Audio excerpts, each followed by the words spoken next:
இதுக்கு முன்னாடி தலைவராக இருந்த சிவன் ஸ்ரீனிவாசன் சொல்லும்போது என்ன சொன்னார்னா, எங்களுடைய இந்த பதவி காலத்தில் வந்து நாங்கள் கொடுத்த இந்த வாக்குறுதிகளில் 75% 80% வந்து நிறைவேற்றிட்டோம். மீதி வந்து இந்த பயனூரில் கொடுத்துருக்க அந்த 8 ஏக்கரில் இருக்கக்கூடிய இந்த தொழிலாளர்களுக்கான அந்த வீடுகள் மட்டும்தான் என்ன பேலன்ஸ் இருந்தது. மற்றபடி 70-80% வந்து நாங்கள் நிறைவேற்றிட்டோம் அப்படின்ற அந்த ஒரு கருத்து சொல்லியிருந்தாரு. அதுதான் உறுப்பினர்கள் வாக்குப்பதிகளில் தெரியும் பார்த்தீங்கல்ல. அப்புறம் நான் வேற என்ன சொல்றது? என்ன மாற்று கருத்து சார் உங்களுக்கு? அதே எனக்கு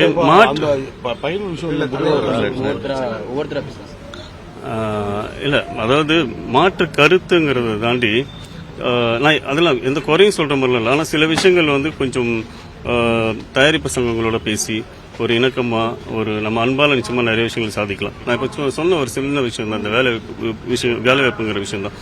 தயாரிப்பு சங்கத்திட்ட அவங்களுக்கும் நம்ம யூனியனுக்கும் ஒரு தொடர்பு ஏற்படுத்தி இங்கே ஒரு டீம் வச்சு அங்கே வேலை செய்ய, இந்த மாதிரி நான் சொன்ன இந்த சின்ன சின்ன கேரக்டர் கதாபாத்திரத்துக்கு நம்ம சங்க உறுப்பினர்கள் தான் நடிக்கணும், நம்ம கட்டாயத்தை கொண்டு வரணும் அப்படிங்கிறதெல்லாம் சில இடத்துல நாங்கள் வலியுறுத்தணும். பட் அது செயல்பாடுல எங்களுக்கு கொஞ்சம் பின்தங்கி இருக்கிற மாதிரி எங்கள் அணிக்கு தோணுச்சு. அதனால தான் இன்னும் ஸ்பீடாக இருக்கணும், அதுக்காக தான் இந்த அணியை நாங்கள் உருவாக்கணும்.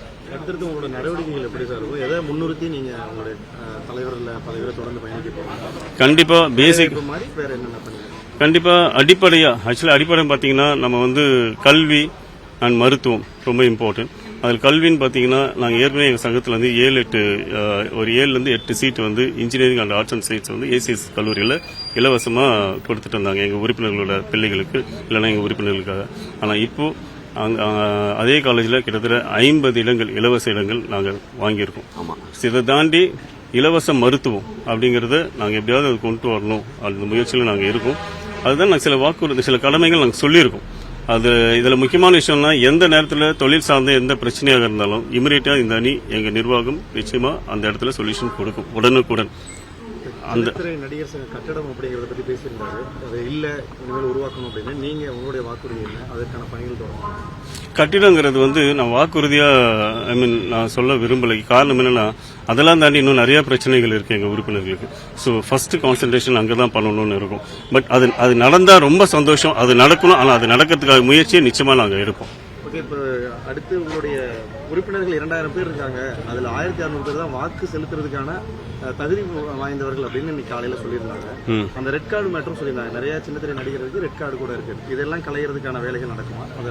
நிறைய சின்னத்திரை நடிகர்களுக்கு ரெட் கார்டு அப்படிங்கிறது நிறைய பேர் ரெட் கார்டு அப்படின்னு போடல.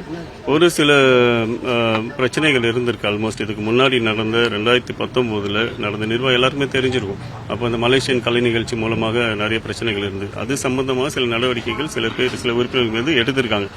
அந்த ஒரு விஷயத்த வந்து அது இப்போ அவங்களோட ரெக்வஸ்டேஷன் லெட்டர் வச்சு தான் நான் முடிவு பண்ண முடியுமே தவிர இப்போ நம்ம அதை பத்தி எதுவுமே சொல்ல முடியல. பிளே ஸ்டோர் மற்றும் ஆப் ஸ்டோரில் இருந்து பாலிமர் செயலியை QR கோடு மூலம் பதிவிறக்கம் செய்யுங்கள். செய்திகளை உடனுக்குடன் பெறுங்கள்.